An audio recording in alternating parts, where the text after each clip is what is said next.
Hi, so now we're on page 10, and we're going to take a look at our notes on the high E string. Okay, so the high E is our open first string on the guitar, and is played without, you don't need to depress any left-hand fingers whatsoever. Whether you're playing with a pick, or whether you're playing with the rest stroke that I mentioned earlier, that's it, that's all you need. You don't need the left hand for the E. If you look at the diagram though, I want to make sure that you're cool with all the ways that I represented it there. The first way is music. Okay, so if you look at that, remember our lines on the treble clef were F, A, C, E. So this is the E for sure, okay? If you look below it, there's what we call a fretboard diagram, okay? And what that is a representation of the guitar vertically facing you, the fretboard facing you, okay? So if you look here, my string on the far left lines up perfectly with your fretboard diagram in the book. So if you get confused, you can do that. You can just take the guitar out and place it up against the book. So we have 6 strings there running vertically, and then we have our frets running horizontally. And the first one is actually the nut, it's not a fret. So make sure you're cool with that. The symbol that I'm using to represent the E, we're going to explain that on page 11, why it's an open circle and what that means rhythmically. But for now, we're just really concerned with the location of that note, which is telling you it's E. Come down to the middle of the page. F is played by placing your first finger on the first fret of the high E string.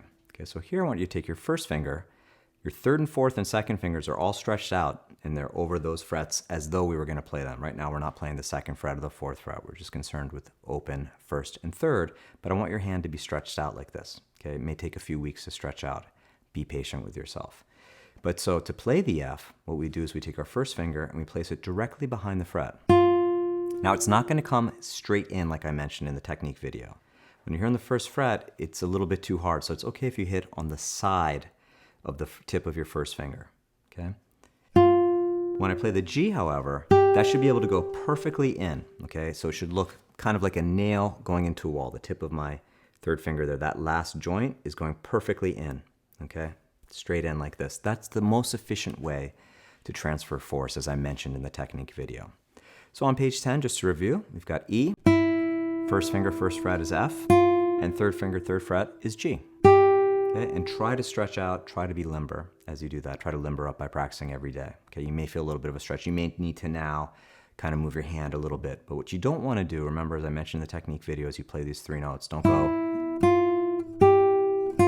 You don't want to do that. You want to keep them stretched out. So it's just barely any motion to play those notes, as I mentioned in the technique video.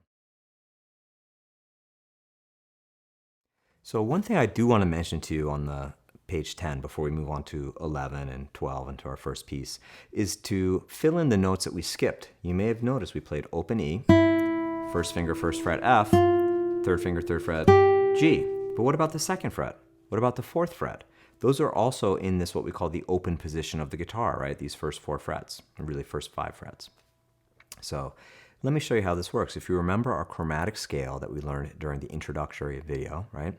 It goes E, F, this would be F sharp or G flat. You don't know until you see the sheet music. G, G sharp, A flat. So don't worry about playing those notes right now, but do worry about memorizing them, filling them in, understanding how this system works, because later in the book and in your musical life outside of class, of course, you're going to be encountering F sharp or G flat and G sharp and A flat. But for now, for this first chapter, it's just the notes E, F, and G.